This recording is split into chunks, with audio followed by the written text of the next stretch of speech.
there are different narratives that are held, and these different narratives have merit.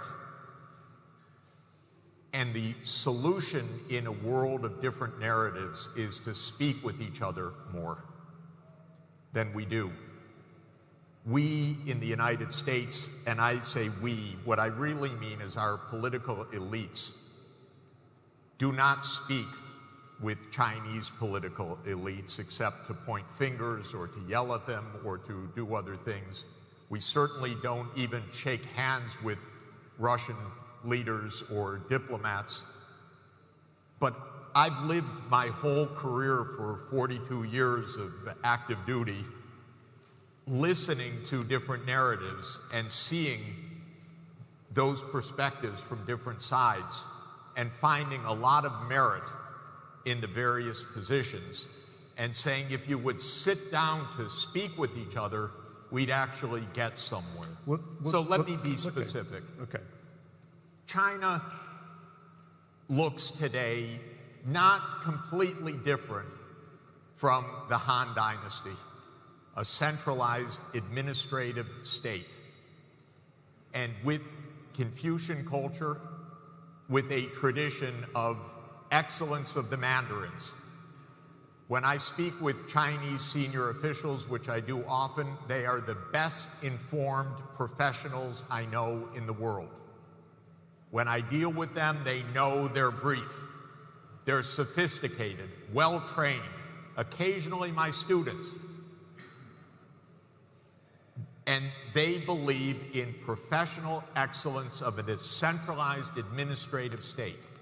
And that political culture is more than 2,000 years old. When you are looking at Russia, it looks a lot like Putin looks a lot like a Tsar. It's not an accident. That is a culture of authority and a culture of tradition. When I look at my own country, the United States, it is a semi-democratic, white-dominated, hierarchical, racist society that aims to preserve privilege by the elites. That's how it was formed in 1787. It was a slave-owning, genocidal country, killing Native Americans for a white culture. But amazingly, it still looks that way, although we're much more diverse now than we were. Let me ask you this, Jeff, because this is... I want to point out that these are deep cultural distinctions. Right. But we shouldn't just simplify because we say democracy and you know, these are, yes, it's important. What's important is actually the details.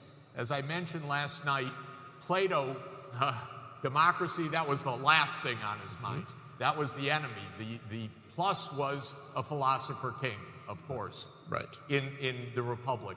And for Aristotle, it was much more subtle and complex of a system of governance that mixed governance by the one, by the few, by the many, but on the good side of the ledger.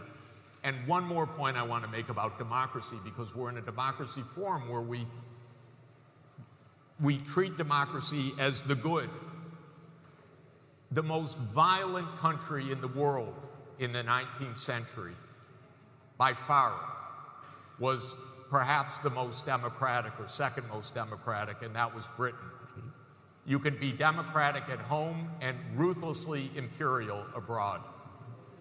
The most violent country in the world since 1950 has been the United States. It's been by far involved Jeffrey, in more, stop wait a now. minute, in more Let's, wars. Jeffrey, Jeffrey, I'm your moderator, and it's enough. Okay, I'm done.